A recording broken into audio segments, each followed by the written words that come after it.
Hello everyone, so welcome to the free mentorship session of edu test series. आज हम देखेंगे कि हमको हमारी जून 25 अटेम्प्ट की प्लानिंग कैसे करनी है, उसके लिए कैसे प्रिपेयर करना है। फिर उसके लिए मॉड्यूल्स पढ़ने हैं या टीचर्स के नोट्स पढ़ने हैं या आप सेल्फ स्टडी कर सकते हो। आपको एबीसी एनालिसिस जो चैप्टर्स का होता है वो कब फॉलो करना है। तो मेजरली मोटा मोटी ये 3 क्वेश्चन के आंसर्स आज ढूंढने की कोशिश करेंगे। तो चलो स्टार्ट करते हैं वीडियो एंड देखते हैं कि हम अपने अटेम्प्ट को कैसे बेहतर बना सकते हैं, कैसे इसको लास्ट अटेम्प्ट बना सकते हैं।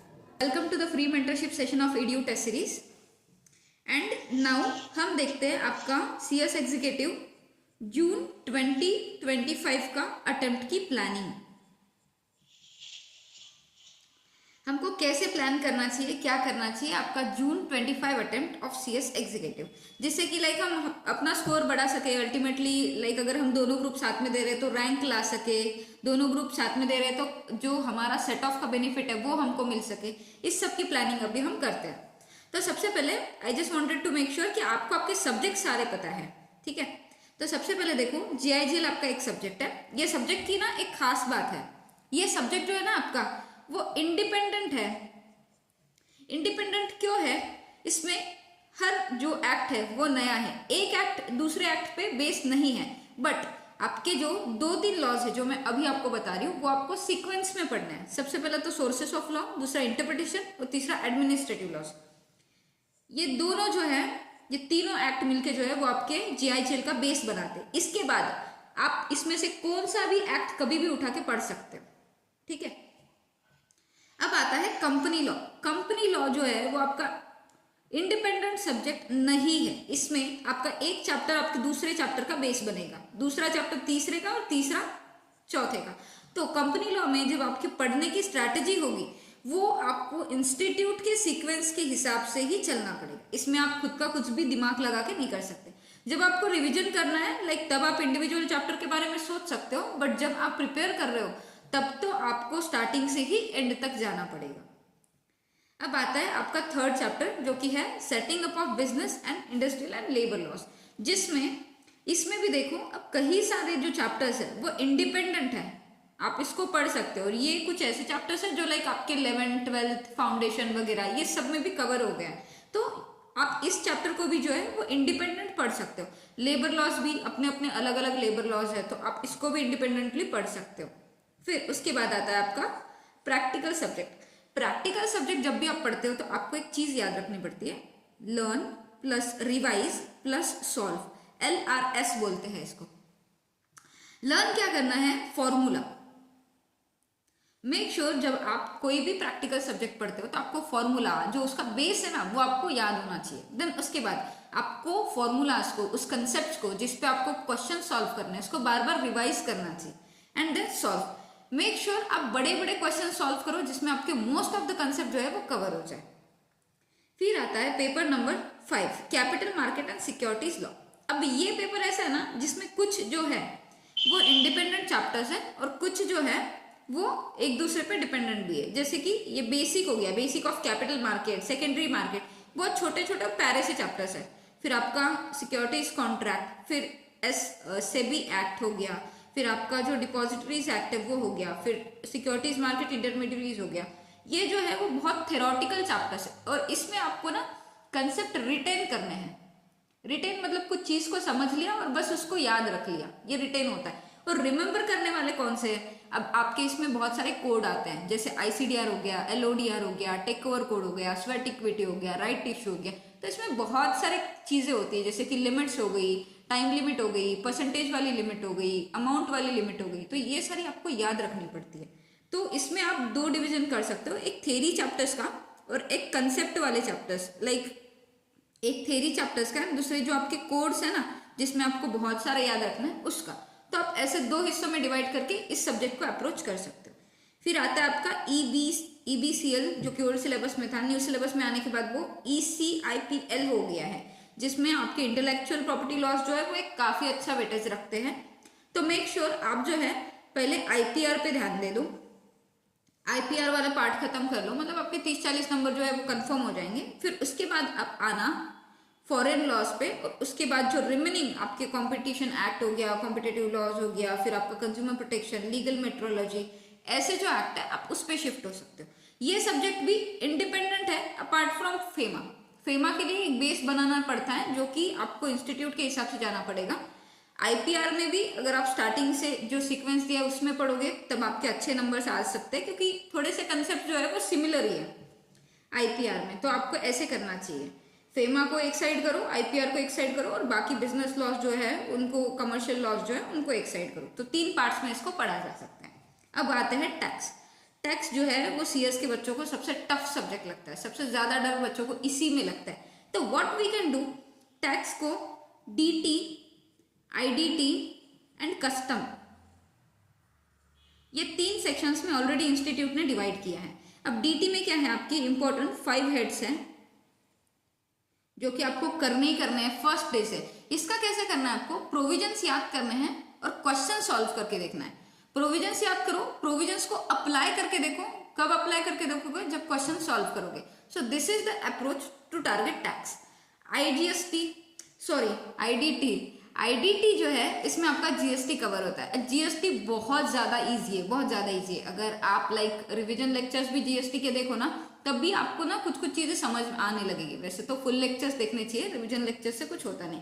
एंड कस्टम जो है वो सिर्फ 10 मार्क्स के लिए, बट ये काफी बड़ा पोर्शन जो है इंस्टीट्यूट ने दिया है।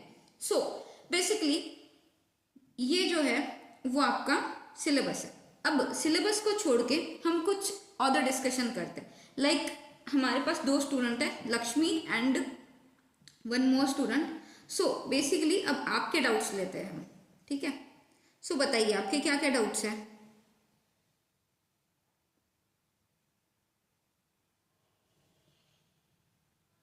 या Lakshmi, you can ask your doubts. Yes ma'am, वो इंस्टीट्यूट का जो बुक्स होता है ना, वो तो इतना बड़ा बड़ा होता है, तो Yes. उसमें कैसे तो बेसिकली कंफ्यूज हो जाता है। ओके, तो बेसिकली हमको जो है वो इंस्टीट्यूट से जब हमारा सीएस एग्जीक्यूटिव का रजिस्ट्रेशन होता है तो मॉड्यूल्स मिलते हैं। मॉड्यूल्स काफ़ी बड़े बड़े होते हैं, बट जब आप लॉ सब्जेक्ट्स पढ़ते हो ना, जैसे कि आपका लॉ सब्जेक्ट में जीआईजीएल हो गया, फिर उसके बाद आपका सेटिंग अप हो गया SBILL, फिर उसके बाद आपका सीएम में तो I don't suggest, capital market CMSL हो गया, फिर आपका ECIPL हो गया। ये जो 5 सब्जेक्ट है ना, ये जो 4 सब्जेक्ट्स है, सॉरी जो 4 लॉ सब्जेक्ट्स है ना, अपार्ट फ्रॉम कंपनी लॉ, ये आपको हमेशा मॉड्यूल से ही पढ़ने चाहिए। क्यों मॉड्यूल से बोल रही हूँ, क्योंकि अगर आप ट्यूशन्स वगैरह के नोट्स देखो, आई डोंट मतलब मैं किसी को डिफेम या फिर कुछ बोलना नहीं चाहती, बट मैं एक चीज़ बताती हूँ आपको, मॉड्यूल जो है वो बाइबल है, ठीक है। कोई भी टीचर क्या करेगा, उसी से अपने नोट्स बनाएगा, और वो क्या करेगा, कुछ पोर्शन को डिलीट करेगा, तभी तो उसके नोट्स छोटे बनेंगे ना, करेक्ट। हाँ एग्जैक्टली। तो मेरा यही पॉइंट है, जब आप मॉड्यूल पढ़ते हो ना, तो आप वो कंसेप्ट को थरोली पढ़ते हो। उस कंसेप्ट में जो जो चीज़ें दी हैं आप उसको बहुत अच्छे से पढ़ते हो। लाइक बहुत सारे आई नो मतलब वेस्ट कंटेंट भी है, जरूरी नहीं है कि हर चीज़ इंपॉर्टेंट ही है, बट जब आप मॉड्यूल देखोगे ना ये 4 लॉ सब्जेक्ट का, तो इसमें आपको बहुत सारे एग्जाम्पल्स मिलेंगे जो कि आपके ट्यूशन के, यस, जो कि आपके ट्यूशन के नोट्स में नहीं मिलेंगे आपको। तो ये बेनिफिट है इसका। और जब आप कोई भी क्वेश्चन का आंसर लिखते हुए जब एग्जाम्पल लिखते हो ना, तो ये आपका जो इंप्रेशन होता है ना, वो नेक्स्ट लेवल का होता है, वो अलग ही होता है, क्योंकि you know the concept and आपने वो नीचे अप्लाई करके भी दिखाया है। तो ये जो चीज़ है वो बहुत मैटर करती है एग्जाम में। क्योंकि मुझे याद है एक पेपर था मेरा भी EBCL का, जिसमें मैंने हर क्वेश्चन के नीचे प्रोविजन लिख के एग्जाम्पल लिखा था, और मैंने उसमें काफ़ी अच्छा स्कोर किया था। तो मुझे ये स्ट्रैटेजी तब समझ में आई, मुझे तब ये बहुत अच्छा लगा। सो this is the way. Company law क्यों मॉड्यूल से नहीं पढ़ना चाहिए, उसके रीजन है। कंपनी लॉ अपने अपने टीचर्स के नोट से क्यों पढ़ना चाहिए, क्योंकि कंपनी लॉ एक ऐसा लॉ है ना जिसमें बार बार चेंजेस आते हैं, और आपका जो मॉड्यूल है जो आपको मिला है वो अमेंडेड कभी भी नहीं होता। 6 महीने पुराना अमेंडेड होता है वो, और उसके साथ फिर सप्लीमेंट आता है, फिर आपको वैसे पढ़ना पड़ता है। तो जो कंपनी लॉ है आप अपने टीचर के नोट्स से पढ़ सकते हो। बाकी टैक्स के नोट्स जो है वो जिस भी टीचर से पढ़ रहे हो, टैक्स के नोट्स वहां से रेफर करो। टैक्स भी एक ऐसा लॉ है जहाँ पे बार बार चेंजेस आते हैं, तो आप इसके मॉड्यूल के ऊपर इसमें भी रिलाई नहीं रह सकते। फिर आपका एक प्रैक्टिकल सब्जेक्ट आता है जिसका नाम है CAFM। CAFM, तो इसके लिए आप मॉड्यूल रेफर कर सकते हो, बट मॉड्यूल के जो बड़े बड़े क्वेश्चंस है उसको एक बार उसकी एक्यूरेसी चेक करना आपके लिए बहुत इंपॉर्टेंट हो जाता है, क्योंकि कभी कभी ये क्वेश्चंस जो है उसमें भी गलतियां होती हैं।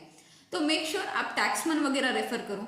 जब भी इसको पढ़ो तब आपका जो लेक्चर है, जो चैप्टर है, सब खत्म हो गया, उसके बाद जब क्वेश्चन की प्रैक्टिस करोगे तो you can use scanner, you can use Taxmann, ये एक बेटर ऑप्शन हो सकता है। तो this is the guidance on module. सबको मतलब ये रहता है कि मॉड्यूल से पढ़ना चाहिए या नहीं पढ़ना चाहिए, तो ओवरऑल ये है मॉड्यूल से पढ़े या ना पढ़े। मेरा ओपिनियन है कुछ सब्जेक्ट पढ़ने चाहिए, कुछ नहीं पढ़ने चाहिए। ओके, अब दूसरा क्वेश्चन बताओ। मैम जैसे आपने अभी बोला था कि ABC कैटेगराइज्ड करना है, तो हम कैसे वो जज करेंगे कि हाँ किसका वेटेज ज्यादा है और कम है? ओके, सो बेसिकली देखो, अब मैं आपको कुछ चीजें एक्सप्लेन करती हूँ जो कि काफी इंपॉर्टेंट है। देखो, ABC एनालिसिस कब बनाते हैं? जब आपके एग्जाम को 2 महीने बाकी होते हैं। मतलब लाइक अभी सपोज आपके एग्जाम है जून 25 में, आपके एग्जाम से आपको ABC मतलब कि वेरी इंपॉर्टेंट चैप्टर्स और कम इंपॉर्टेंट चैप्टर्स, ऐसे 3 कैटेगरीज बनते हैं ABC मतलब। तो ABC में क्या होता है ना, ये आपको एग्जाम के 2 महीने पहले बनाना चाहिए। क्यों 2 महीने पहले बनाना चाहिए? पहले ही दिन से बनाओगे तो उसी हिसाब से पढ़ोगे ना।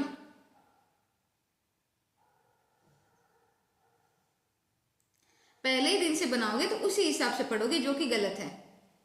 ऐसे आपको स्टार्टिंग से नहीं पढ़ना है। बेसिकली आपको कैसे पढ़ना है, पहले सारा सिलेबस खत्म करना है, उसके बाद ABC एनालिसिस आपको रिवीजन में हेल्प करेगा, ये आपको वैसे हेल्प नहीं करता। ठीक है, तो ये हो गया आपका ABC एनालिसिस का। अभी ABC एनालिसिस में चैप्टर्स कैसे कैटेगराइज करने हैं, तो टैक्समैन जो है उसके स्टार्टिंग में जो है आपको ना चैप्टर वाइज वेटेज दिया जाता है, तो आप उसको फॉलो कर सकते हो। बहुत सारे टीचर्स हैं जो कि ABC एनालिसिस प्रोवाइड करते हैं, तो आप उनको फॉलो कर सकते हो। प्रोबेबली अगर देखा जाए तो अमूमन ABC एनालिसिस सबका सेम ही मिलेगा आपको, तो you can rely on this. And ये था आज का गाइडेंस। ऐसे ही इन्फॉर्मेटिव वीडियोस के लिए आपके एग्जाम को, आपके अटेम्प्ट को लास्ट अटेम्प्ट बनाने के लिए stay connected, stay tuned with edutech series for CA, CS, CMA test series. Thank you.